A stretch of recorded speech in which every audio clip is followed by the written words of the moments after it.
Good evening, and I hope you've had a good day and stayed warm and dry.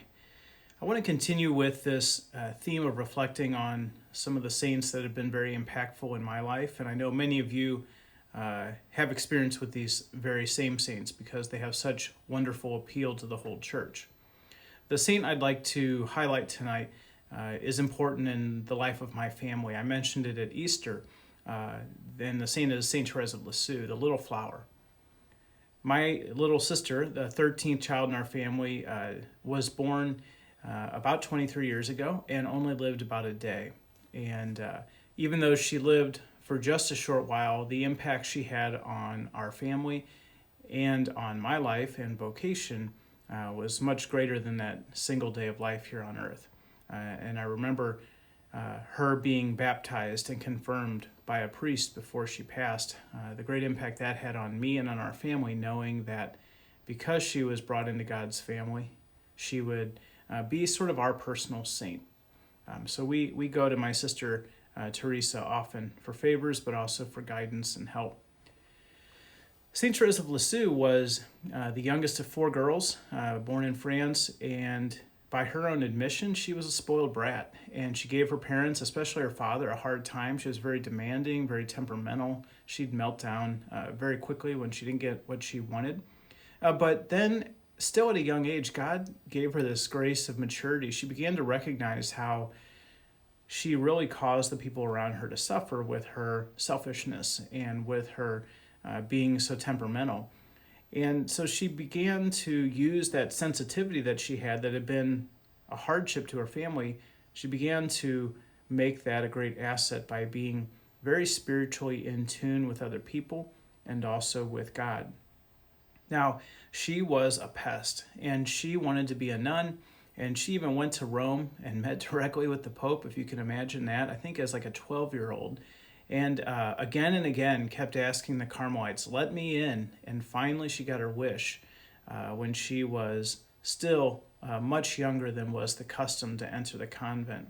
So she had this great gift, even though she was on one hand sort of pompous and spoiled, but she also had this great gift of spiritual tenacity. And when she knew what she needed to do, she wouldn't back down. She would go and make it happen, which is a really interesting combination. But that's not really what made her great. St. Therese died when she was 24 years old of tuberculosis, and she's now considered a doctor of the church and a patron saint of missionaries, even though she really never, other than going to visit the Pope to ask for permission to go to Carmel as a nun, she never really left France, and yet she's the patron saint of missionaries. And so why is that? Her great secret and why she continues to charm the world and be such a great help is what's called her little way. She was praying one day and trying to figure out where she fit in the body of Christ, in the church. And she just couldn't see where her gifts and where her personality fit in. She was thinking about, I'm not the hands, I'm not the feet, I'm not the ears or the mouth. What am I when it comes to Christ's body in the world? And in a moment of grace, God spoke to her and said, you are the heart. You will be my love to the world. And that's what her little way is all about. Not doing these huge, magnificent things that will awe crowds or stop people in their tracks, but the little way is saying, what is my call in life? And what are my responsibilities today? And how can I do those very simple things, many of which no one else will ever see? How can I do those with great love? And that's how she became one of the greatest saints of modern times in the last 200 years. People are drawn to her because they can relate to that.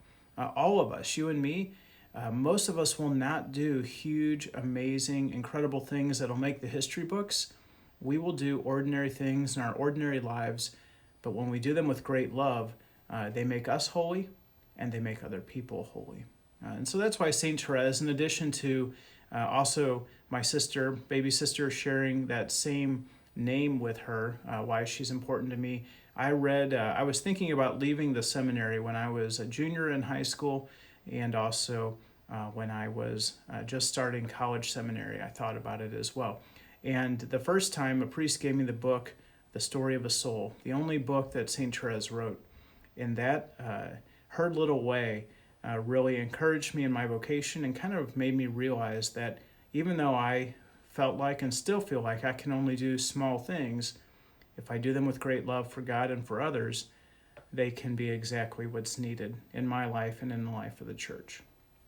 So that's just in a nutshell, St. Therese. If you've never read her book, Story of a Soul, the first part might drive you a little crazy because you'll be thinking this girl is so spoiled. She's driving me crazy. I think that's what most of us think when we read it for the first time. But as you go further into her reflections, it really is a powerful work that can change your life and really keep you moving forward on the path to holiness. I know it did for me. I hope she can help you as well. But most of all, let's try to go out there today, tomorrow, and the next day and do the little things of life, but do them with great love for God and for one another. All right. Hope that helps, and look forward to reflecting with you again tomorrow. God bless you.